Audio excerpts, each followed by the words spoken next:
Good evening, everyone. My name is Liz Joyner. I'm founder and president of the Village Square. On behalf of the Village Square and Florida Humanities, we're delighted you've joined us tonight for Frenemies. Berny and Geston both love their country. This program is made possible by funding for Florida Humanities through the National Endowment for the Humanities. It's part of a multi-year series of digital programs, Unum, Democracy Reignited, presented in partnership with Florida Humanities, exploring the past, present, and future of the American idea as it exists on paper, in the hearts of our people, and as it manifests in our lives. Particularly important with tonight's guests, any views, findings, conclusions, or recommendations expressed in this program do not necessarily represent those of Florida Humanities or the National Endowment for the Humanities. If you are not familiar with the work of NEH and Florida Humanities, we're putting their web addresses in chat. Be sure to check them out. That includes our next program on October 15th with the well-known Wait But Why blogger Tim Urban on his book, What's Our Problem? Self-Help for Societies. The chat window will be closed tonight, but you can ask questions at any time during the program by clicking on the Q&A link at the bottom of your screen. And feel free to just go ahead and start sending in the questions right away. If you haven't taken our pre-event survey yet, if you'll take just a moment to do so now, we're dropping the link in the chat thread. If you're on Facebook Live, you won't be able to see it. Don't worry about it. Your honest and anonymous answers will help the Village Square with a major nationally scoped research effort to better understand divisions in the United States. Even if you've done a survey for another program, we'd ask that you do it again this time. We are delighted to welcome streaming partners, Bridge USA, USC Center for the Political Future, National Institute for Civil Discourse, Listen First Project, Common Ground Committee, Braver Angels, Civic Health Project, McCourtney Institute for Democracy, Unify, Talking Politics, Religion Without Killing Each Other, Citizen Connect, Center for the Humanities at the University of Miami, Network for Responsible Public Policy, and our wonderful long-term partners, the Tallahassee Democrat and WFSU Public Media. We invite you to check out all these organizations. They're doing extraordinary work. It's now my pleasure to introduce tonight's special guest, two of my favorite humans from all 18 years of our work at the Village Square. This pair has gone to college campuses as a part of our Respect and Rebellion series. They've been to schools ranging from BYU to Berkeley. They're one of our most in-demand pairs. And tonight we are bringing you, drum roll, two Florida men. Geston Pierre is the pastor of New Life Church and a real-life recording artist. Geston is a Florida native, leader, ideator, pastor, aspiring public servant, Democrat, traveler, foodie, salmon snob, and jokester.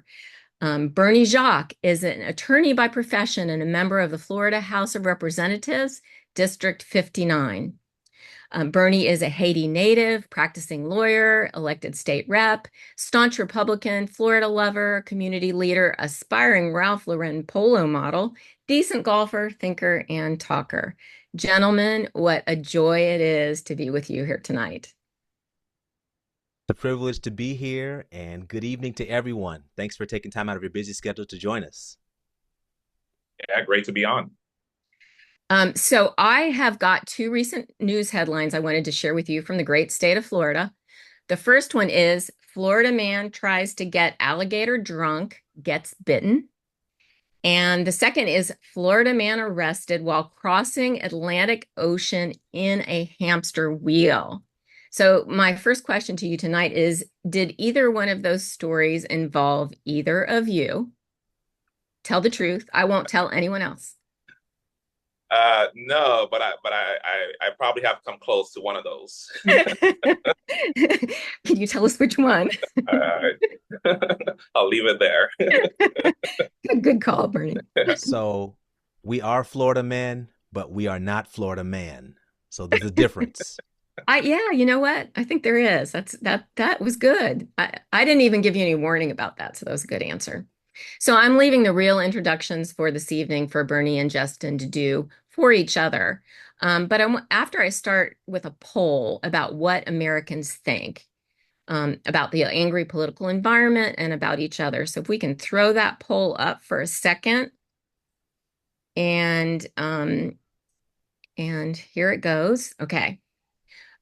So go ahead and answer the poll questions. There, it's anonymous and everything. Um, I'll let you read through them and give you just a second. We could entertain them, Bernie and Geston, with other memorable Florida man stories, although you have to keep in mind that this is a PG rated. When I was trying to find examples, actually, I had a really hard time finding them that I could use because so Yeah. many of them are just wrong. Yeah. The craziest things happen in Florida. And so I can't think of many Florida man incidents that are PG rated. Seems like it. Seems like it. Even Somebody finally suggested a reason for Florida man because I tried to try it out with different states. And they suggested that the reason for that is that a lot of people end up living in Florida, first came here on spring break. And so we're the kind of state that appeals to people who think, wow, I want to do more of that. You think? That could be. or maybe it's the humidity that affects our behavior. I don't know. All right. Let's see. Looking to see how many respondents we've got. And almost just one more second, and then we'll go ahead and close it up. I'll count down 10, 9, 8, 7. Somebody's gonna win $100. Yes, but not from answering the poll. Oh, okay. Yeah, yeah. All right. Go ahead and end the poll, Cassie, and share the results. And so I'm going to go ahead and actually pop up. I've got I'm going to share my screen here so that you all can see the results. Share my screen. Okay. So I'm going to take that away. Can everybody see the results there? So, the actual numbers here are people who support harassing members of the other party online is just 5% of Democrats and 6% of Republicans. Very, very, very, very low, small. Who support using violence against peaceful protests by the other party, again, teeny tiny. Like if we were to ask some other incredibly insane question, we'd probably get more people. How many of you have been struck by lightning? We'd probably get more people. Um, and actually, it's funny, I'm looking at the results and I think that's what we sort of predicted that we'd sort of be in there at those numbers. We tend to overestimate it. Support censoring media sources that attack their party, 6% and 12% is probably not that surprising. That for Republicans is a little higher. I mean, maybe Bernie, you can even say a word about that when you guys get rolling. And support violence if the other party wins the election, 4 and 6%. Again, teeny tiny. And you know, it's not just that Americans think that, it's that Americans really, it's what we do too. And while some Democrats and some Republicans might be violent, and obviously we have incredibly tragic proof of that too often, and recently, the vast, vast majorities of Americans, the vast majorities, abhor violence and want to settle differences peacefully. Um, and then, you know, also we really believe in and want to talk about our differences and you know, talk about our differences like we're doing here tonight. Bernie and Justin, any thoughts about the poll? Does it surprise you, the actual results? No, actually, and it's mostly aspirational. I would always have hope that would be the result of a poll like this, right? Because you just think maybe it's just a very loud, angry minority of folks that do the ugly things. And so the poll actually, confirmed that. And it's reassuring, right? Because sometimes it may not be so reassuring when you see what's occurring currently in the public square and the noise and everything. But in my heart of hearts, I know Americans would come down the way they did on the poll. Yeah, Agreed. I think sometimes the negative things that happen get all the publicity, but the reality does not. And the reality is most of us want our country to thrive and do well, and we desire to work together, even if it's not the way we would like to things to go. We desire the greater good of our country. And it's just a human thing to magnify the negative, right? To it just kind of gets bigger and bigger in your brain than it really is. And then part of the vicious cycle is that then we behave differently as if we're under greater threat than we are from our fellow Americans. Anyway, it's funny because, and I'm going to jump off and give it to you all, but one of the reasons that we send speaker pairs that we had the idea to begin with onto campus is sort of for the same reason as with every panel we ever have, we ask our panelists who disagree with each other to be a team and to have each other's backs.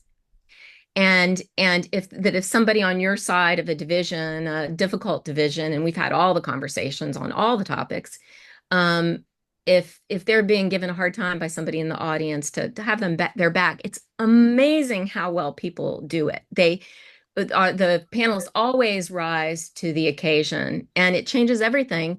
With you all going onto campus with each other, it's just natural, right? It's like when people can see that you're friends and that you respect each other, it changes everything. All right, over to you, and I'll join you again when we've got some questions. All right. Well, Bernie, go ahead and tell them about me before I tell them about you, and we'll get it popping. All right, let's do it. So my good friend Justin here is a Florida native. And even though he moved away in his adult life, his heart is still here in Florida. He currently serves as the pastor of two churches in Virginia and is the husband of one wife, father of one daughter, and of course, a lifelong Democrat. Justin is what you would call like a silent killer, right? He's a man of few words, but also has great depth and substance. As a musician, minister, and mentor, Justin has always been a man of many interests and talents. So his various successes, from the music industry to faith-based leadership, comes as no surprise to me. He is an all-around nice guy with a good sense of humor. Oh, that was nice of you to say, my friend. Bernie was Haiti born and Florida bred. He moved to Florida when he was young, and that's where I met him. But through his adult life, he has been privileged to serve as an assistant, I believe, prosecutor and nonprofit executive for the Boys and Girls Club, where he currently serves in Tampa, Florida. And he also has the distinguished pleasure and privilege of serving as the House of Representatives District of 59 in Florida. He's a staunch Republican. He loves the Polo brand. He's a community leader, and he's one of the smartest men I've ever met. I remember back in high school, we had a heated argument, and I just knew he was going to be a politician. He told me back in high school that he will be the governor of Florida. I believed him then, and I still believe him now. He's a great leader, and I'm proud of his accomplishments. And so that's a little bit about us, but we want to talk about freedom of speech. That First Amendment. So, Bernie, what's your take on freedom of speech? Well, freedom of speech is essential. I mean, it's the reason why it's part of the First Amendment in the Bill of Rights, right? The founders knew that this would be a very important right to preserve, a right that comes from our Creator, and government is simply there to protect it. And if you look at the way this country was founded, it's because a lot of patriots wanted to make sure their voice was heard. And they knew that it was so important, right? Because they had their different, press outlets and so forth, getting the word out for the movement, for the revolutionary movement.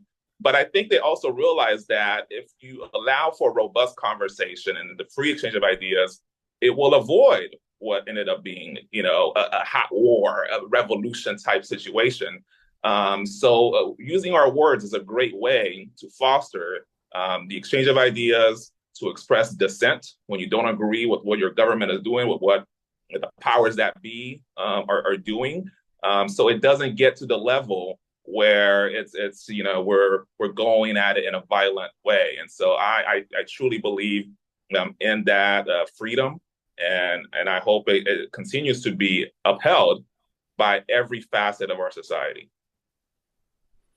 Yeah. What's your take on cancel culture? Well, I think cancel culture is completely contrary to what I just described, right? It's completely anti-American because the whole purpose of the First Amendment is not only just that, and freedom of speech is to be able to share your ideas, but it becomes even more important when those ideas are not popular, right? When they go counter to the prevailing thoughts and beliefs, right? So that's why it's so protected, right? If it were, if anybody would be cool with it, there wouldn't need to be a protection. So when you can cancel somebody just because they hold a different viewpoint or they have a viewpoint that is not part of the mainstream, I think it's totally counter to what our founders intended in our Constitution and the Bill of Rights uh, as expressed in the First Amendment. And so it's wrong, and so we have to cancel culture. Yeah, yeah, yeah. And I was so excited I got ahead of myself. Um, we're gonna jump back to our origin stories and how you and I came to the different perspectives that we have. So I'll start by sharing mine. So I was born in Florida. I grew up in a Haitian household. Both of my parents come from Haiti. And in the 1980s, about 40,000 Haitian immigrants migrated to America in search of a better life. And my parents were one of those people. My mother flew to America. My father took a boat. It was a risky and dangerous journey. And they actually met here in America many years later and got married and had my sister and I. But they were faith-filled parents who instilled in my siblings God, family, education, treating others with respect. So those foundational values I grew up with. They sacrificed so my sister and I could go to the best schools and to have opportunities that they could not have. I graduated from an HBCU in Alabama with a bachelor's in religion. I then moved to Michigan to pursue a master's of divinity, to study to become a minister. I took a hiatus to compete on a reality TV show called The Sing Off on NBC. And then I began to tour the world and travel before I returned to pastoring in 2013. So I returned to my home state in Florida, began pastoring, and unfortunately, the congregation where I was serving was not ready to receive a chocolate man as their pastor. And I had lots of issues and challenges, but I did my best to serve. And ultimately, when I was sharing about some of the things that were happening in society about race relations, that led many in the congregation to become so mad at me that they actually ended up putting me out of the church. And I found out that, listen, my time was up. I had to pack and leave. So I ended up going to California, Oakland, California, to continue to serve and lead there. And I ended up back on the East Coast in New Jersey. And now I currently pastor in Virginia as the pastor of two churches. And so I'm passionate about social justice and how America has treated people systemically and how it continues to respond to immigrants and other people. And I'm also passionate about empowering others to leverage their influence to make a difference, regardless of their background, socioeconomic status, whatever labels we can place on them. I want to empower other people to be the person that God created them to be. And so that's how I came to my liberal leaning. And so, Bernie, can you share your perspective, your upbringing, and how you grew into conservatism? Absolutely. So, as it was mentioned in the introduction, my family and I, we came to this country, from Haiti. My family fleeing political persecution in the early '90s, and when we settled here in Florida, I literally had the fortune of having a front row seat to the American dream. And what I mean by that is, when we first came, my parents immediately instilled in my brothers and I that in this country, if you work hard, you play by the rules, and most importantly, have faith in God, all things are possible. And I saw that example, and they lived it out. And these are folks that came here expecting nothing for free and accepting nothing for free. They immediately got to work, working multiple jobs each in places like the packing houses of Immokalee, Florida, convenience stores, grocery stores, fast food chains, you name it. And eventually they would save up little by little. And I would see the progression as a young kid from living with my uncle. Now we would live with my uncle and my aunt and cousin. And then from there, we moved to our own home. It was a mobile home, a trailer. Nothing glamorous about it, but it was our own. And so even as a kid, I could see that that was a progression. The thing didn't even have air conditioning, as I recall. And from there, we went on to live in an apartment in Immokalee, Florida. Again, nothing glamorous, but at least, there was working air conditioning. And then from there to a duplex in East Naples. And then my parents eventually bought their first home, the same home where they live today. And all that happened within 6 years of coming into the country, right? So it just goes to show you that this is truly an exceptional place. This is truly the land of freedom and opportunity, that can be done in such a short period of time. All the while, they were investing in themselves. They were going to school at night, getting certifications. My mom eventually became a certified nurse assistant, a CNA, where she currently still works. I mean, 20 plus years running, and working with the elderly. My dad would go to school at night, eventually earning his associate's degree. Then he earned his bachelor's degree. And now he's an educator, has been for a long time, at a high school in Naples, Florida. And in the same lifetime, they got to see one of their sons not only also graduate from college, but he graduated from law school, served as an assistant state attorney, went on to be appointed by a Governor DeSantis, to serve on the Judicial Nominating Commission, where I helped a governor select judges. And then they found themselves just 2 years ago on the House floor, in the chamber of the Florida House of Representatives, seeing that same son take the oath of office to represent the people of House District 59 in the Florida legislature. I mean, where else can this thing happen, right? There's not a lot of places in this world where that trajectory can happen in such a short period of time, in one lifetime. And it's a testament to how great our country is. And growing up, and I didn't realize it at first, seeing those examples along the way as a child, having an initial interest in history and eventually politics, I didn't know firmly where I stood on the political spectrum. But I think those experiences informed me to be more conservative minded, because I saw my parents, they were very kind of pull yourself up by the bootstraps people, right? They weren't making excuses. They weren't saying, woe is me. They didn't tell my brothers and I that we were victims. They didn't say we were downtrodden. They were saying, this is America's a land of opportunity. Just keep your head down and do the right things. Respect the laws. Work hard. Do all those things, and you can achieve. And so it came to be when I was in high school, I would always debate. This was AP American History. I would always debate with my teacher, Coach Garvey. He was also a coach on the football team. And we would go back and forth. And he was a man of the left. And I would always somehow take the position of the conservatives. I didn't know I was doing it. I just thought it made more sense. And he would always say, okay, here he goes again, Bernie the Republican, Bernie the conservative. And you know what? This was in 11th grade. And I said, if this is what they believe, then so be it. And I never looked back. And here I am today as a conservative activist, fighting the good fight. Yeah.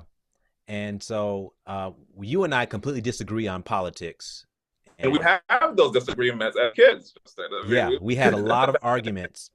But one of the things I've always believed is that even if someone does not believe what I believe, I can still respect them and I can still listen to them. So back to this freedom of speech thing, Frederick Douglass had a quote that said, "Liberty is meaningless where the right to utter one's thoughts and opinions has ceased to exist. Liberty is meaningless if you cannot freely express what you believe." And in these times, we have more ways than ever to exercise those freedoms on social media, through protesting, through our words, through our interactions and our actions. But the reality is, there are many times when someone does not agree with someone else, they are quick to cancel them. So, Bernie, how important is it for us to defend the rights of others to share their convictions, even if we don't agree with them? Well, again, it's as I was mentioning earlier, it's essential to what the founders intended when they came up with our Constitution, and they had a strong recognition of this. It's important because you cannot have a free and open society if not everyone has a right to say what they want to say and to express themselves and their beliefs and so forth. So to me, I mean, regardless of the viewpoint, it should all be welcome in what we call the marketplace of ideas, right? And we duke it out there. I say what I believe, you say what I believe. There might be an innocent third party bystander, a bystander just kind of there, and just listen to the argument, and they might choose to go my way, they might choose to go your way, but that person, that third party who may want to know what to believe and what to adopt, never get the benefit of making an informed decision if one viewpoint is completely blocked out, right? So it's important for the public at large to hear all sorts of viewpoints and then to come to an informed decision on their own. And that's especially important for youth, right? People coming up through school, we're learning different things, we're being exposed to new ideas. But if you're only being exposed to certain ideas, it does that young person a disservice as they are growing up in our society, as they're maturing to become citizens in a free society. You don't want a one-sided type of person going in, never had been exposed to what someone else had believed just because they were shut out, right? And so it's essential. It's completely essential to a free society that we defend that right. Yeah. So even though Americans are generally not as ideologically polarized as we believe ourselves to be, we are often emotionally polarized. So the reality is there are lots of people who don't necessarily like their party that much, but they hate the party that opposes them that much more.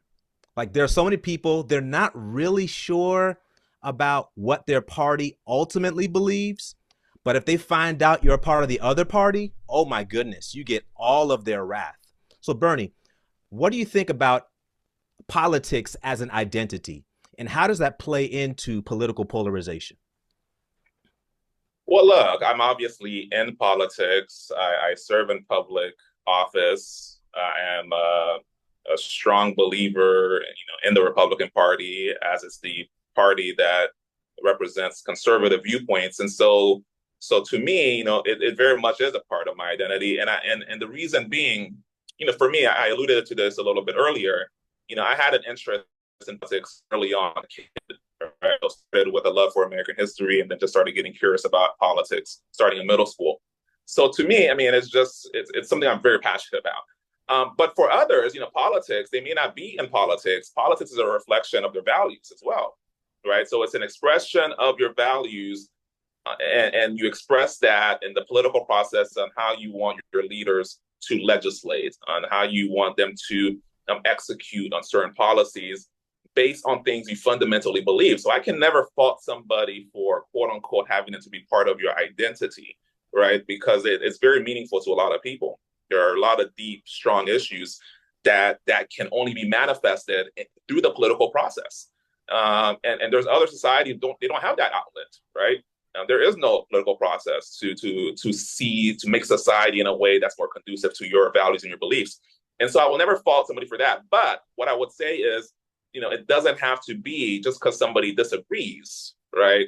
That all of a sudden, you're eliminating them from part of that conversation, right? So that's where the distinction has to be.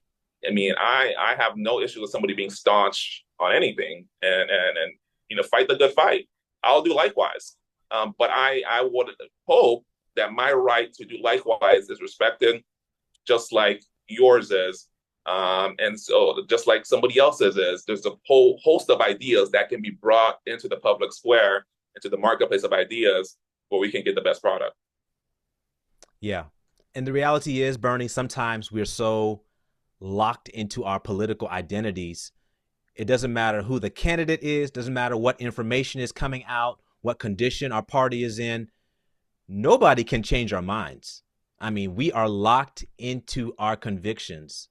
And so it's important for us to at least have the intellectual humility to listen to others, even if they don't agree with us. And so since we've hit our 30-minute mark, I want to announce to everyone online on the different platforms to be sure to submit your questions through the Q&A button at the bottom of your screen. Please submit your questions at the bottom of the screen. Hit the QA button and put in your question. We'll address it later in about 30 minutes. So we've talked about how to disagree as fellow Americans, as frenemies. So now we're going to actually move on to some disagreements. And the first issue we're going to talk about is the issue of immigration. What is your take on immigration? What is your stance, my friend? Look, the state of our country right now is very much, focused on this issue of immigration. And my views is simply this: there's a right way and there's a wrong way, right? And even so, illegal is wrong. There should be the amount of illegal immigrants should always be zero. I talked about my story. We came to this country legally. We came in through a port of entry, through Miami International Airport. We made ourselves known. We applied accordingly to the correct things that would qualify us to stay in the country. Eventually was granted permanent residency, and then we worked towards citizenship. And when I took that oath of citizenship, that was one of actually the proudest days of my life, because as a kid, I wanted nothing more than to just be an American, because I knew this place was just special. And so I have that deep appreciation knowing that, this country offered so much. And this country, again, they didn't owe us anything, offered us so much to be able to contribute, to make the most of ourselves, things that we wouldn't be able to do had we stayed, where we came from. And so to me, that has to be upheld. And even when there is a right way, to do it, it can't be just open up the floodgates, right? So there has to be some limitations on who you're letting in, how can they self-support themselves, what kind of contributions will they make. So it can't just be, oh, well, you have a desire to be here, you come in, and because at the end of the day, a country is first and foremost responsible for their own citizens. And so no one who isn't born here has a right to necessarily be here. And so it's that kind of humility I wish a lot of folks can have when they approach the immigration issue, is that there's no entitlement to be, in America, let alone living in America, right? That's why we have things like visas and passports and so forth. And so there has to be that respect for the country. And so that's my take on the matter. I mean, we have to be strong on the border. It can't be open. And we have to vet extremely who we're even letting in through the legal process as well, that they are coming here to contribute, to be part of this great country and make it better. Well, my perspective on immigration is that our country is a nation of immigrants. And so the air we breathe, the soil we stand on, it truly American. It became American. And so it takes a great deal of audacity to claim that migrants don't have the right to immigrate to this nation. Remember the first individuals who fled to America seeking religious freedom. To the words that are printed on the Statue of Liberty today, our reputation as a land of refuge for the persecuted is something that defines America and makes it what it is. So closing our doors to refugees would reflect a flagrant disregard for the legacy of what makes us America in the first place. I believe that immigrants add a great level of diversity, variety, and their contributions to our society are unparalleled. They add so much value. They are hard workers. They are honest people. I'm not saying that everyone's perfect, but the labels that are oftentimes thrown at immigrants are not true. If you ask the residents, the entrepreneurs in Springfield, Ohio, they will tell you their Haitian immigrant employees are the best workers they have, and they make a difference. And so we must always remember that immigrants add $2 trillion to our economy. They make a difference, and we need them. I believe they're an asset to our country and not a liability. And so I don't see them as a threat. I see them as people who belong to us. And I understand the idea of not allowing everyone to come into your house. But the reality is, this house did not start out as ours. We took it and it became ours. And so we have to have that humility to acknowledge that a lot of the political rhetoric that goes around immigration is oftentimes gaslighting and creating a issue or agenda or narrative that is not necessarily true, which was evident in the most recent presidential debate. And so I believe that immigrants are a special part of our country. They matter. I pay close attention to what God says about something. So how God talks about immigrants, that ought to be something that we remember, that God values them as humans, and we should treat them human, not dehumanize or disrespect them just because they come from a different place. So that's But where I stand on immigration. Go ahead, Bernie. yeah, look, no one's telling anybody to dehumanize anyone, right? But to, espouse the viewpoint that they have a right to be in America, that an immigrant has a right to be here is totally false. And to compare it to the initial settlers, right? These people who settled this land, seeking religious freedom. It wasn't a country, right? They settled here and then they formed a country, United States of America. Every country has a right to control their borders and to decide who comes in and out. And I'm glad you brought up the point of into our house, right? And that's a great analogy because I think a lot of people who have a philosophical agreement with, say, open borders or mass migration wouldn't apply the same beliefs in their own house, right? So if it's not good for you in your individual life, why would it be good for a nation? Here's an example. So say, in a hypothetical, there's a family, mom, dad, 3 kids, and there's a large number of people who are in need, and that home has provisions. I mean, does that family not have the right to vet who they're going to let into and live in that home? And they have to vet for a number of reasons, right? We all would vet who we would allow to live with us, to be roommates with us, right? We would want to know what kind of backgrounds they have. Will they cause us harm? Will they be able to contribute to maybe to the rent, maybe to the light bill or something? And is there enough resources to go around? And so if we did the same thing that our country is doing, I mean, it certainly would cause issues in our own home, right? You bring in some people in who you don't know their full backgrounds, and maybe they're going to cause harm to a family member.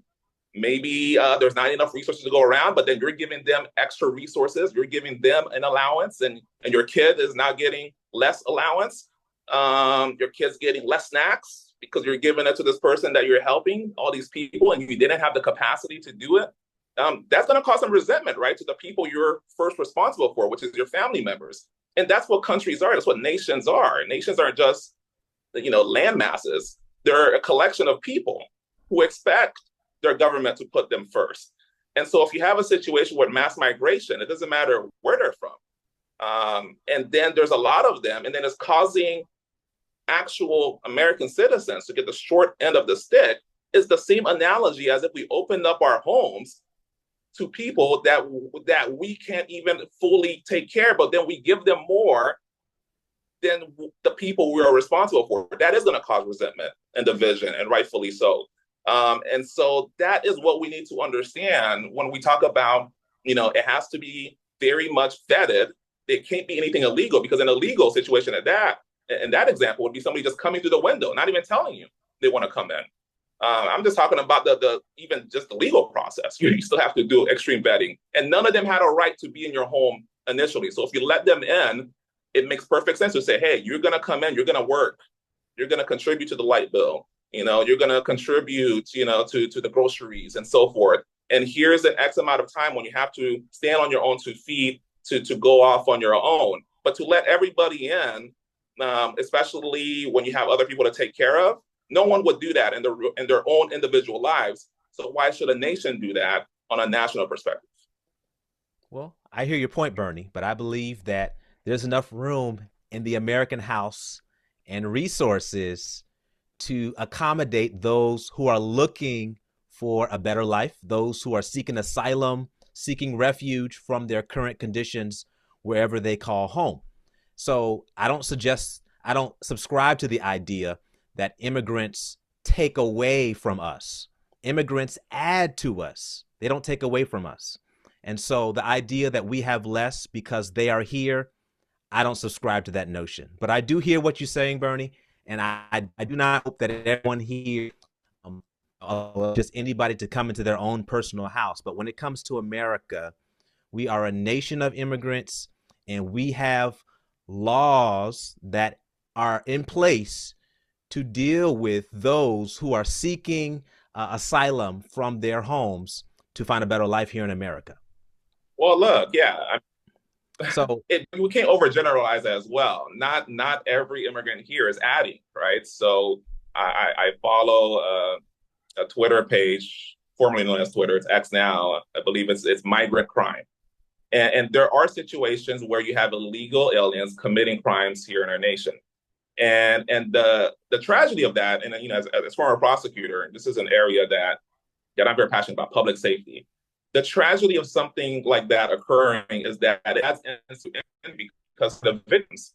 And I happen to serve with one of these victims, an angel mom, Representative Michael. She lost her son to an illegal alien who broke our traffic laws, and now she's without her son.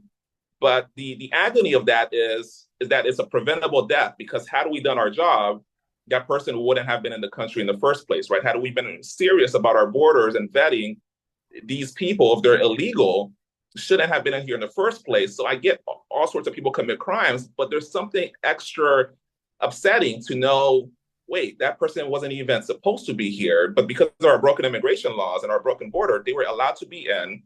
And now we're losing our own citizens. That's happening on a weekly basis. And I encourage you to follow that page. So to just completely generalize that every immigrant adds and doesn't subtract, I think is wrong.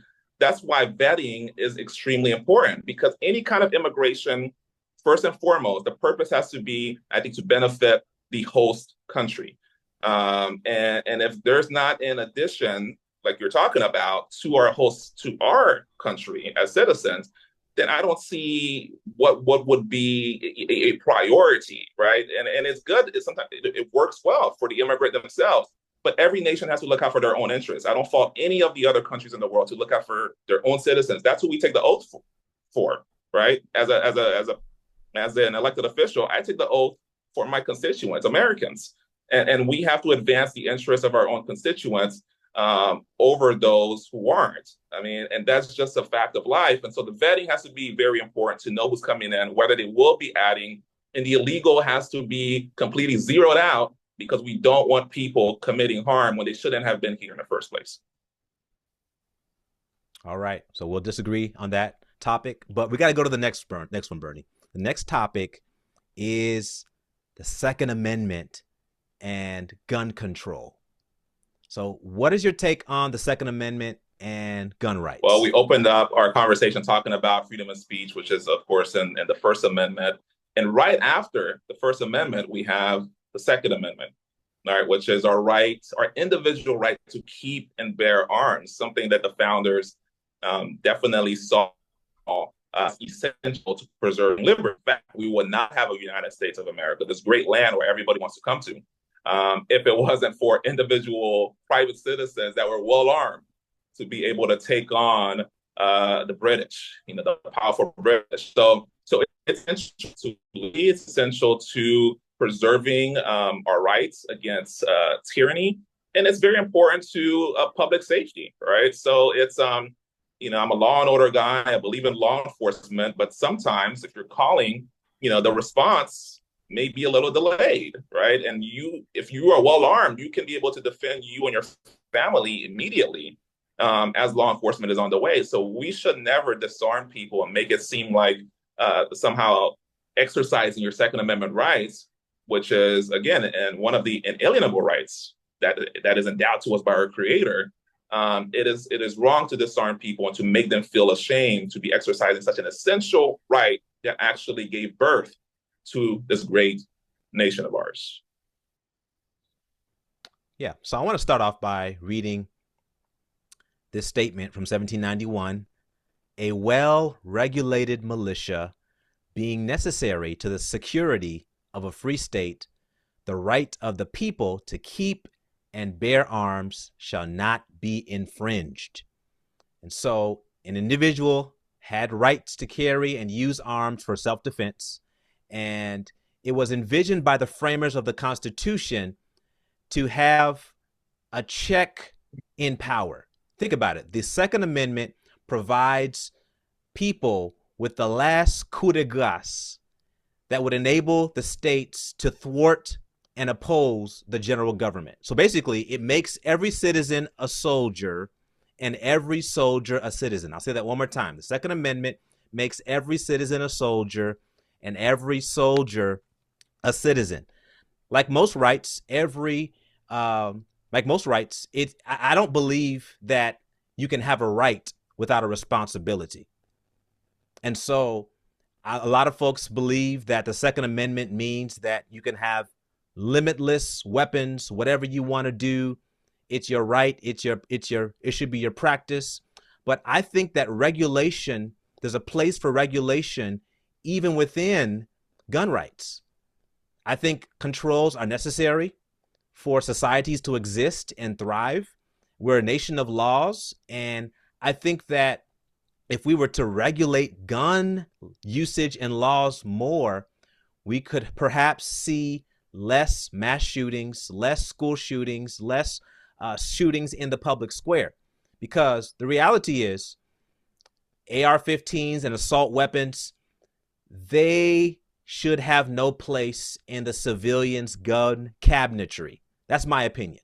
I hear what the Second Amendment says, but I believe that you can still have amendment rights with regulation. These assault rifles can do lots of damage in a little amount of time with minimum effort. I think they cause so much harm. They have continually wreaked havoc in our schools, churches, in the public square. And I don't think that, let's say if someone has a gun, assault rifle, they enjoy using it for sport or for as a hobby. I get it. But to me personally, it boils down to preference versus purpose. Like, what's more important? Everyone having the right to have whatever they want to have, or us preserving lives and ensuring that we at least have some safeguards so that the most lethal of all weapons can at least be regulated and not allowed in everyone's cabinetry. So that's where I stand. I believe that there's a place for these amendment rights to be upheld even while they're being regulated. Well, my friend, we disagree. So the the AR-15 is the most popular rifle used by Americans across the land, law-abiding Americans, I might add. And so when you disarm these law-abiding Americans, it doesn't help anything, right? And so I've heard a great quote that if you outlaw guns, only the outlaws will have guns. And what that means is gun control really puts law-abiding people at a disadvantage. The criminals, the crooks, the people who are out to do evil are not going to care about your laws. That's why they're criminals. And so why should we put law-abiding Americans at a disadvantage to exercise a right that is enshrined in our Bill of Rights, in our US Constitution, when the madman down the street, the criminal down the street will still be armed to be able to harm you. You should be able to protect your family and yourself with the same level of firepower as intended by the founding fathers. And I will point to the fact that the notion that gun control will make us safer is has been proven to be incorrect, right? Because if that were the case, the city of Chicago, which has some of the most stringent gun control rules, in fact, all the way to the fact where they have to go to the U.S. Supreme Court to determine things that are coming out of Chicago because they clamp down on an individual's rights to keep and bear arms. But yet, Chicago is one of the most dangerous cities when it comes to gun violence. Why is that? It just goes to show you it's not about the gun, it's about the depraved individual that would use a gun to commit harm. And so, this notion that we have to control and disarm is wrong. It puts law-abiding people at a disadvantage. And the people like the ones in Chicago, where there are strong gun laws, will continue to harm us, and we will have no defense. To me, we cannot go down that route. All right, Bernie, we got to move along. So let's talk about the presidential election. So less than an hour after Joe Biden's decision to step aside for the Democrats to rally around Kamala Harris as their party's presidential nominee. What are your thoughts right now as to where we are and where we're headed? Well, it's important, to see the example that you noted, that, a party that says, democracy is on the line, democracy this, democracy that, did a very non-democratic thing by removing, pressuring the guy out who actually got the delegates through a democratic process, and then exalted VP Harris, who no one voted for, to be the nominee. So it's a little rich to hear some of the campaign spin about, they're for democracy. So the state of the race is going to be interesting. It's going to come down to the wire, I think, with if President Biden had remained the nominee, I think this would be in the bag a long time ago. And so there's a reason why they pushed him out, right? The record of success is very lacking, in my opinion. And it was going to show, on the campaign trail. And so actions were taken to remove him. And I'm still confident in our nominee, Donald J. Trump, to be victorious. He's got a proven record of success in his 4 years as president. And when you compare it to what has happened under the Biden-Harris administration, so everything that's happening now can be associated with her, right? She's part of the administration. She's talking about lowering cost of living, doing this and that. She's currently in office. She can do these things now. And so I truly believe the American people, as long as all sides have to be heard, free exchange of ideas, debates, rallies, and so forth. Everybody should be able to pitch to the voters their idea and their vision. And I think when the American voters or swing voters hear those competing visions that are allowed to be in this public square, this marketplace of ideas, I think they will go towards the direction of Donald J. Trump. Okay. Well, I just want to state that Kamala Harris, aspires to be the first woman to hold the country's top office, and her campaign has re-energized the liberal voters and has galvanized over $671 million in donations over the past 2 months. And so she has already made history throughout her career, and she is on the brink of making history. But let's break down how presidential elections are won. Is it only about the votes? What role does the Electoral College play in the election? Well, it's both, right? Because the votes reflect who the electors, as part of the Electoral College, will be. So in essence, when you're voting, you're voting for a slate of electors. So if you're voting for Donald Trump, you're voting for a slate of electors that have pledged to Donald J. Trump. If you're voting for Kamala Harris, you're voting for a slate of delegates and electors that are going to be voting for Harris. And so, of course, it gets a little more nuanced than that, but those agreements are pretty much binding. And so even though it's not technically a direct election, you're voting for the electors that will elect the candidates of your choice. And so it's still important to get out there, to make your voice heard, to cast those ballots, and because the people who will be going at in the respective states to cast the official ballot for president will reflect the people that you voted for.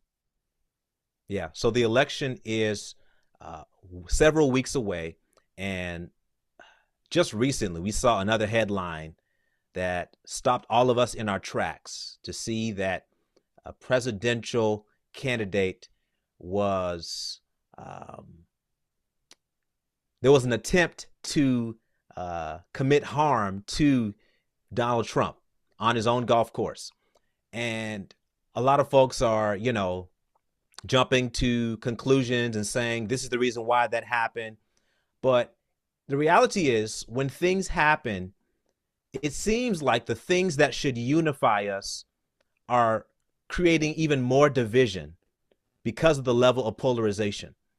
Now, I heard President Biden say, in America, we resolve our differences peacefully at the ballot box and not at the end of a gun, because violence solves nothing. It just does damage. And so we must do everything we can to prevent it and never give it any oxygen. And so I was shocked to see that. But the reality is that there are people who feel so passionately about what they believe that they are willing to commit harm to presidential candidates, and even presidents not new to. We've seen the past presidents have been killed while in office. But what is your take on what happened this week in Florida? Well, there's no place for it, right? There's no place for the political violence. It's what we see on a consistent basis in other countries overseas, and as you mentioned, we've seen it in our nation's history as well when it comes to uh, people who have been president. Now, the rhetoric, that some can attribute to this, should not be overlooked as well, right? I made the reference earlier that the Biden Harris administration, their campaigns talk a lot about democracy, but when you say things like Donald Trump is a threat to democracy, or we got to put him in the bullseye, and those type of things, I mean, those type of charged words, don't help the situation, certainly, right? When it comes to having a productive dialogue, because there are deranged individuals who will believe that Donald Trump is somehow going to be some kind of dictator and roll over all of your rights and so forth. And if he's as evil as some people are saying he is, it doesn't take that much of a level of derangement to take matters into your own hands in the extreme ways that we've seen. So what occurred just recently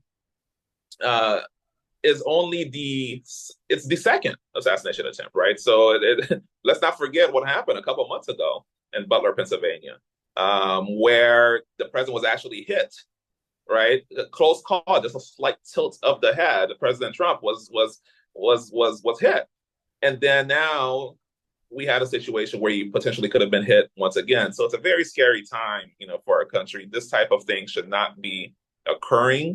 There has to be, again, that's what the First Amendment is for, right? We exchange our ideas through our words. We make our voices heard, even through our votes. But to start trying to assassinate one another is totally uncalled for. And I hope we see the end of this for some time to come, and that we can just get back to engaging on the ideas and not having to think you have to dodge a bullet just for putting yourself forward for office. Yeah, and I know that the Secret Service will also do its investigation and see what they can do. But the reality is, regardless of what you believe and which political side you find yourself on, you should never allow your anger or emotions to lead you to the place to commit harm to somebody else because they don't believe like you. I think that there also is a mental health crisis in our country that we have not even talked about, but I'm not saying that's the reason for it. But the reality is there is a level of anxiety, a level of anger, a level of polarization that people feel like if we don't get things in check, we may be on the brink of another civil war. Do you believe so, Bernie? Are things that bad that we might have to worry about heading towards another civil war in our own country? Well, I certainly hope this is not the case and that it's not where we're headed.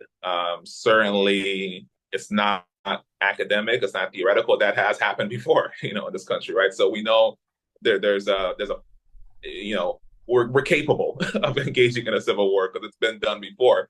So that shouldn't be taken lightly, and that's why allowing the free exchange of ideas avoids those type of things. That's why making sure that every citizen in this greatest country on God's green earth knows that their viewpoints matter, that there's value and how they express themselves politically.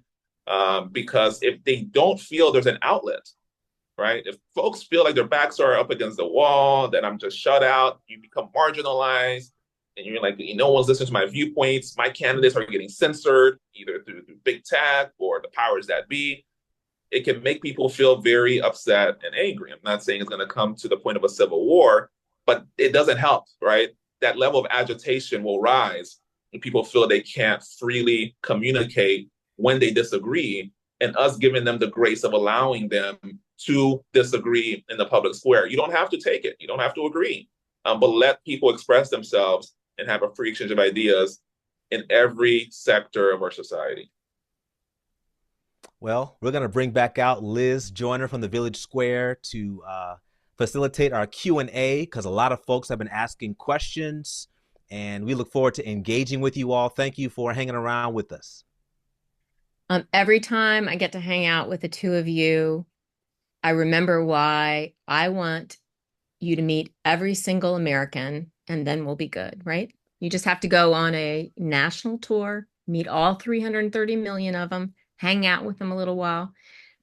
So I've got this theory of the case, and I'm curious if you agree with me, and then I'll turn to some audience questions. We've got a lot of great ones. I think that when I started doing this work to build bridges across division, I think I thought it was about finding agreement on policy. And I revised my opinion somewhere along the way, and I started to believe that really it was more about sort of being willing to keep talking because that's how you see like all sides of really big issues, right? Because if you're not having the conversation, you've just got a slice of it. But then also that it's really more about how you come to see the people you're engaged with differently. Has that been your experience I know that you've always known each other, but do y'all agree with my theory or disagree? Yeah, I think you're right. And the relationship that Justin and I have, childhood friends, grew up in the same church. And so it helps to have that existing relationship and knowing just as children we would have these kind of debates and conversations that he's coming at it from a good faith place, right? So that familiarity, we're genuine friends, that helps foster that conversation. And even though, our minds aren't being changed necessarily, I can respect, where he's coming from because I know he's operating in good faith. And so I think what you're doing here is very important because even if people don't come to agree, they can at least know where somebody is coming from, and be more understanding. And so I think you're right. That's been my experience and just having open dialogue. And I know I'm different because I'm very, like I said, since I was a kid, I've been interested in politics and read a lot on it and so forth. So I'm pretty entrenched in my views, right? And so, but what I gain and what I value is that I do learn things, from these conversations. But that being said, don't discount the fact that there are some people who aren't really sure where they stand. And so they might be able to be persuaded one way or another just by listening to conversations or engaging in them.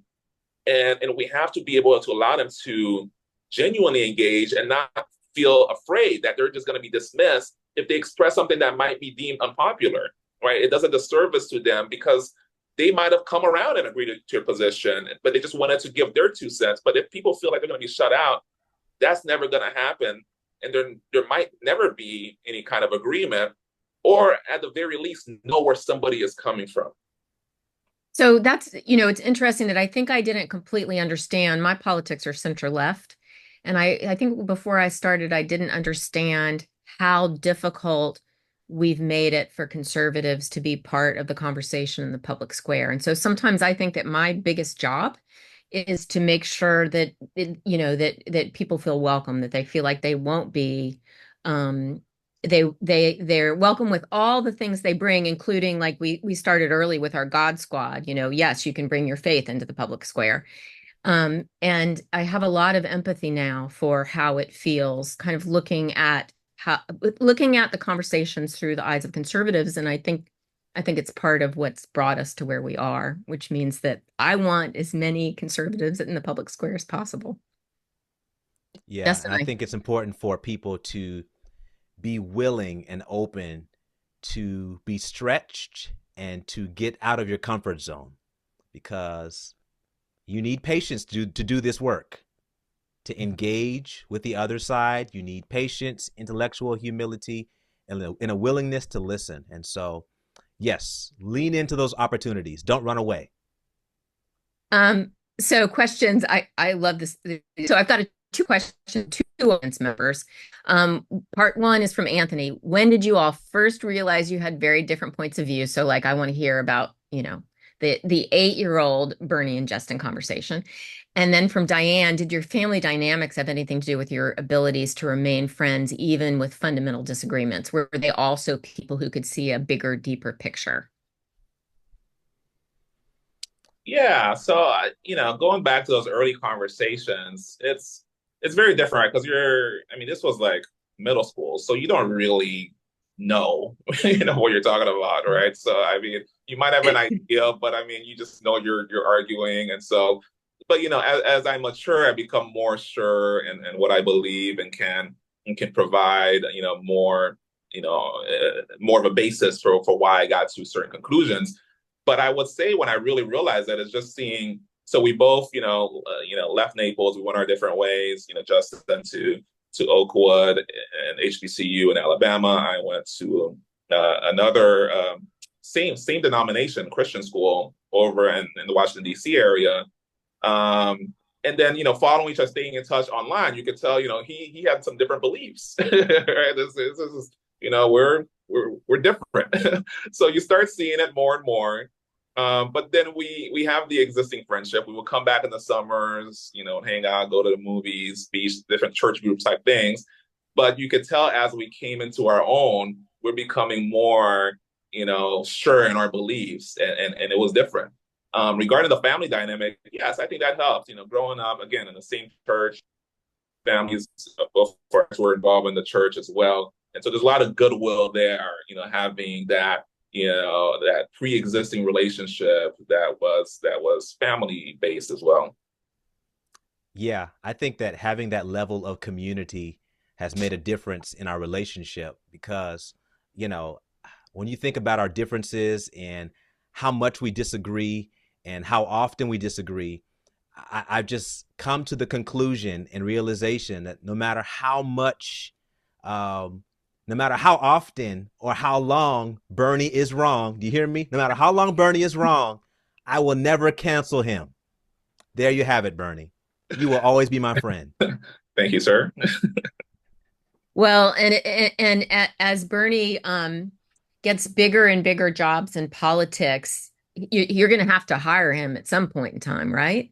He'll be like your. I don't know. I don't know, Liz. I don't know. I'm going to be watching. Oh my gosh. So is there anything you just can't talk about?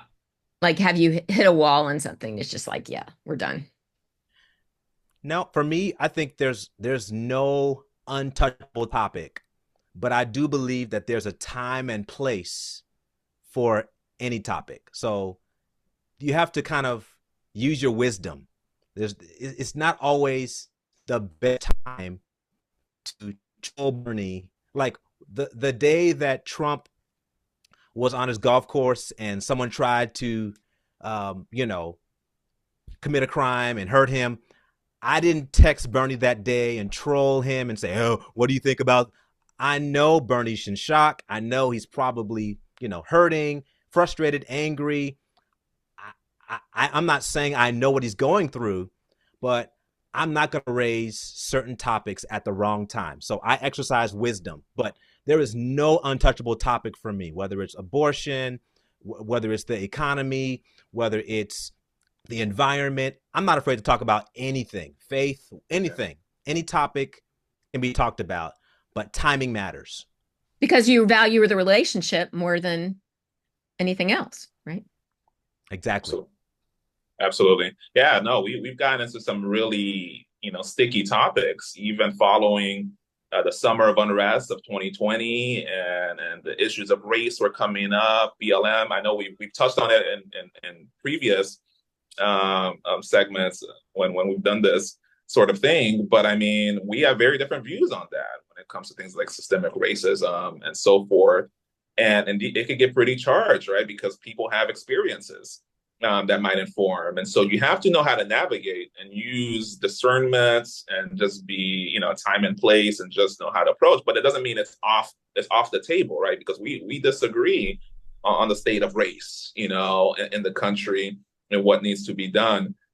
So don't avoid the tough topics, but use some tact.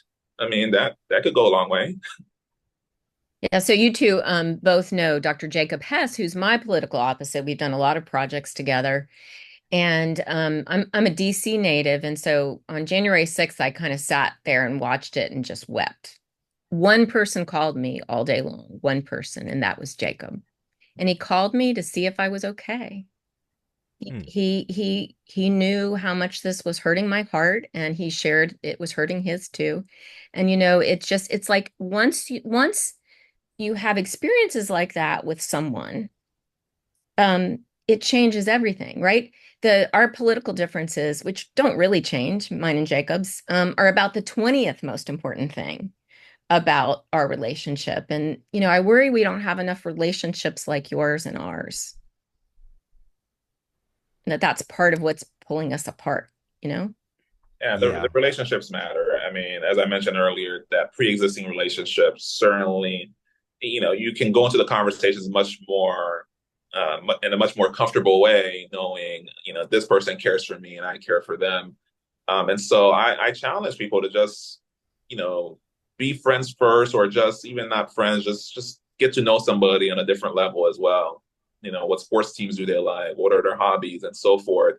And then you're going to see those commonalities and so forth. And then if you want to have these discussions, you can go into it, but you've already established a foundation, right? That you've leveled with each other on different things that weren't political topics, and you can go into these conversations in a much more easy manner, where it's not like, wow, this guy despises me. I know he doesn't despise me because we won a softball game together. We're in the same football. We chat. We send memes. Together. So it's establishing relationship is key.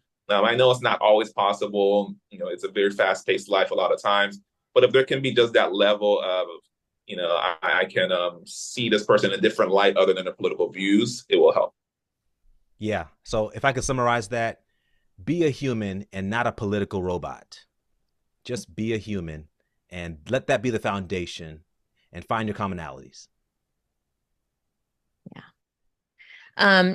So here is a question from Nasheed. Nasheed, Dr. Majuan is the executive director of Florida Humanities, so our partner. So it's a good question, and I know you'll have a good answer. In what ways can friendship, with its blend of common ground and stark differences, provide insights into bridging the political and social divides that challenge American society today? I think friendship is important because of the example that a relationship can set in a society. For example, people learn by what they are taught, and they also learn by what's caught. So someone can observe the relationship I have with Bernie and realize, you know what, they may not agree on a lot, if not almost anything, but it is possible to maintain a friendship with someone who believes differently than me. So being exposed to the possibility of not always canceling somebody because they're different can be a game changer for someone else. So the example that you set through your relationship and friendship, just like the example that I set with my family, how I deal with my wife and how I relate to her, sets an example to my daughter. Even though she reads, she's learning from how I'm treating my wife. And so the same goes for the relationship with Bernie and how others see us. And so I aspire for our relationship to be a positive example in this dark political world. Ditto. So I wonder if, oh, I know. A question from Julie. Was there a defining moment in your relationship? If so, what? One that you can talk about. Uh, Defining moment. well, for me, we've been doing this. Liz, you mentioned this in your intro earlier about all the different schools we've been to, everywhere from Berkeley to BYU, and doing this sort of engagement uh, with folks in academia and the community at large.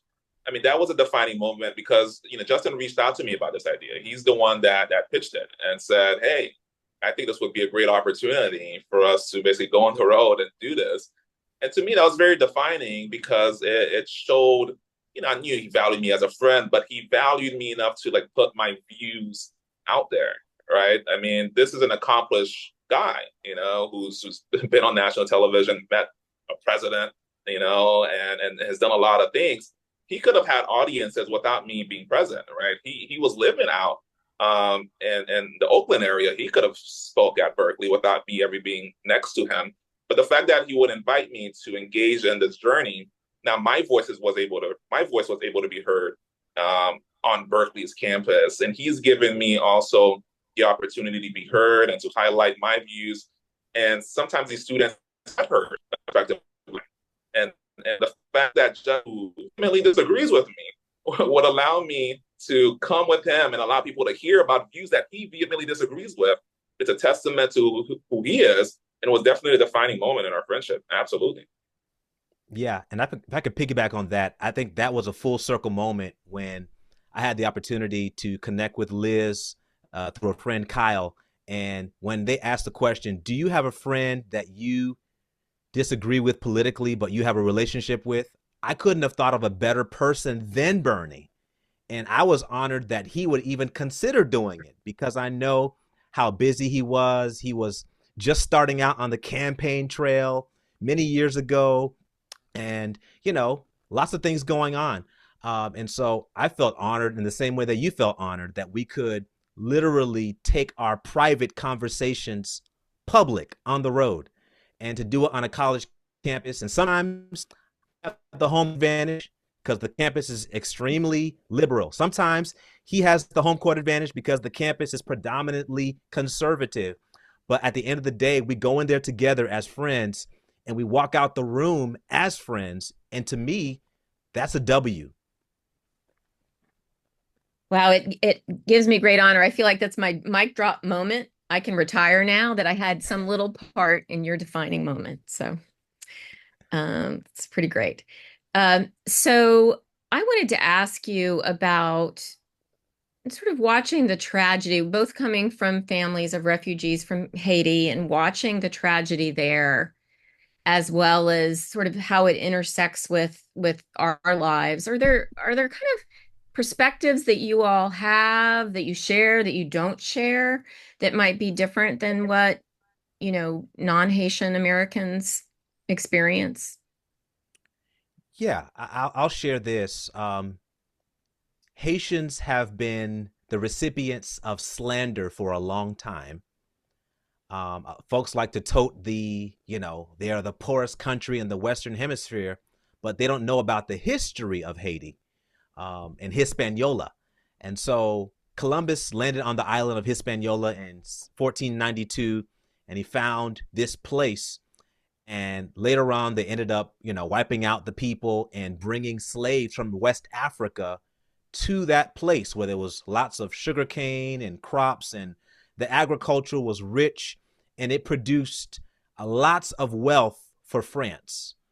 But Haiti was known as the Pearl of the Antilles, was extremely prosperous at once. And remember, the revolution that happened in Haiti in 1804, when the Haitians stood up and revolted and got their independence as the first Black independent country, that was game changing for the world. And it also led to America expanding its borders eventually through the Louisiana Purchase. And so Haitians have benefited not just America, but the world. But after they got their freedom, remember, the French had them pay an equivalent of 20 to 30 billion dollars of reparations to France. So these were the ones who were enslaved.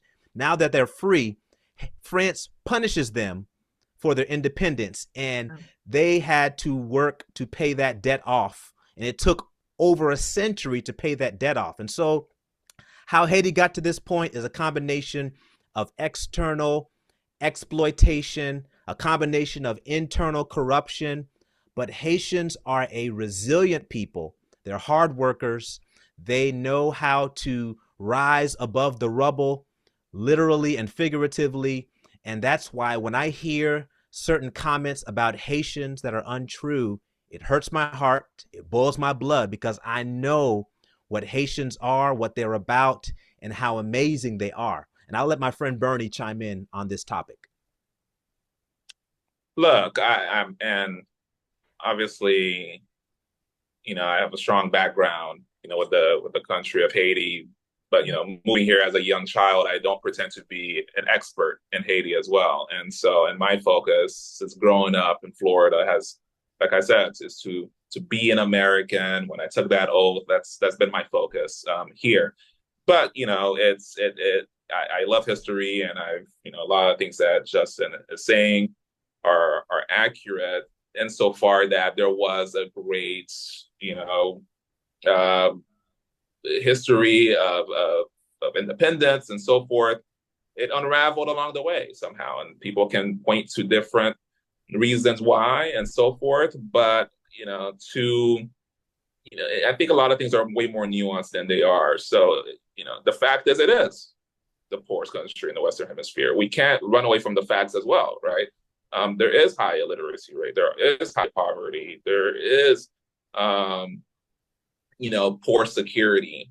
I mean, there's a lot of dysfunction, with violence and gangs and so forth. And so you can't just point to the glorious history and neglect the current contemporary conditions as well, those that led up to that point, and completely absolve the people within Haiti as well, namely the leaders, civil society, and so forth. And so, but again, I'm no expert, and of course, in my elected role, my jurisdiction, my capacity is to look out for Florida's interests and my constituents. So, but reading up on what I've read up on, and talking to family members, it's truly a sad state of affairs over there.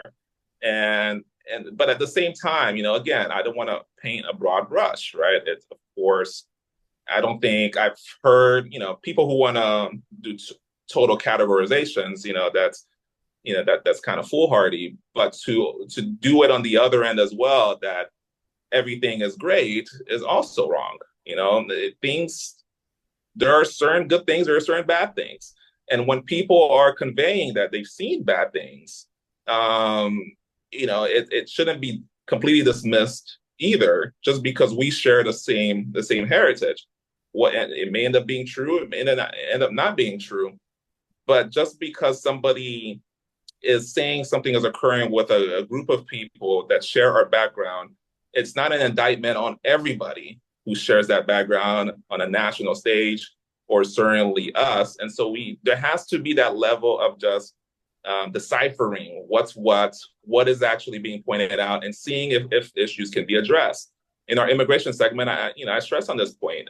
Mass migration is something that I am not a fan of, because it can be very disruptive to the people who are currently living in a community, and it has nothing to do with nefarious or xenophobic or just nasty sentiments. Some people, if they live in a certain place and they see a huge number of different types of people, especially in a place that wasn't maybe doing that well, where there's housing shortages and so forth, that is going to cause some angst. I mean, it just is. And so that's why I truly believe in the very narrowly targeted vetting process, allowing people to come in opposed to broad mass levels of migration. And certainly illegal, even if you're coming from a terrible situation, laws are laws, and there has to be zero of that occurring. And so that's the way I approach it. It's not to say that it lacks compassion or so forth, but every nation has to pursue their interests, and we have to be able to decipher and allow nuance in these conversations. Yeah, I also want to chime in and share that 12 to 15,000 Haitian immigrants have migrated to Springfield, Ohio over the past few years. And they left their country due to the conditions in Haiti. And they were in search of stability and safety and job opportunities. And many of them have found opportunities working in steel mills, doing other jobs in factories and farming. And they came to the US under the temporary protected status designation. And so they are here. And Bernie, would you say that they are here illegally? Do they need to go back home? My point is, I mean, technically, because it's a government program, they have legal protections. My point is, I disagree with the policy that allows this to occur because I do not believe, again, in mass migration. And it has nothing to do, it's not an indictment on these people. As you point out, vast majority are doing, productive things. But it's also wrong to dismiss the concerns of people, Americans, mind you, whose country this actually is. It's actually their country, Americans. If they have complaints about a spike in traffic incidents, a spike in teachers being overwhelmed because there's not enough tutors and educators that can work with students that don't speak English, with increased hospital costs and an increased limited supply of housing due to this 20,000 or so Haitian migrants, it's wrong to dismiss these people as well because they are just as much humans as the Haitian migrants, and it's actually their country, their citizens. So they have every right to say, hey, this may be too much. We're being kind of, limited here because of that. It's the same example I gave with the home.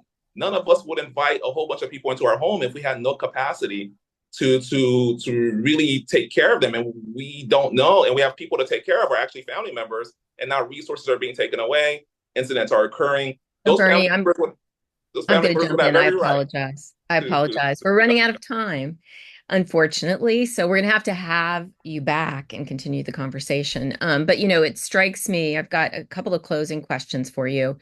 And it strikes me that as always, it's kind of both and in a broad, big way. Um, Bernie, you focus on, the things that are right about America and the things we've been able to achieve together. And Justin, in a broad way, you're looking at what we can become. And aren't those both, isn't it both and, right? Don't we, shouldn't the conversation continue because we need to talk about both? And then I've got a question for you. So, yeah, let it all in. I all mean, right. that's freedom. That's a free exchange of ideas. Let it Yeah. all. All right. So before we close tonight, I wanted to ask our participants if they could click on the link that we're throwing in the chat window, evaluation survey. If you can answer the questions while we're finishing up with the last bit of the program, we'd be eternally grateful. And you'll also have a chance to win a $100 Amazon gift card. So Bernie and Justin, give us some closing comments and thoughts, a charge from you to us and our audience. So I would say just have meaningful relationships, engage with each other, and don't make somebody feel dismissed just because they have a different viewpoint that may be unpopular and so forth. Allow different voices to be heard. It may change your mind, but that's not even the purpose. Don't even go into it to change the other person's mind either. Go into it to see where they're at least coming from. And a good way to do that is just to ask why. If you hear something that's triggering, quote unquote, just collect yourself and say, why do you believe that? And then if you do that exercise, it will be so insightful as to where people are coming from. and it will be beneficial to all parties concerned, even if you still don't agree with them. But now you know why. You're like, okay, that makes sense. They actually had an experience. That's how they grew up. And you look at them in a different light, and it'll be a positive light. Yeah, my closing words would be we need to interact with others more because democracy is a contact sport. So sometimes we hide behind keyboards and cell phones and Twitter and Facebook and YouTube and we make comments. But I believe democracy should be high tech and high touch. You can use the technology, but you need to interact with other people, especially those who are different than you are. And so you need to get out into your community, whether you are a part of a community garden, whether you play ping pong in a league, or you bowl, or you play basketball. Cultivate relationships with those who are around you, because remember, democracy is a contact sport and it should be high tech and high touch.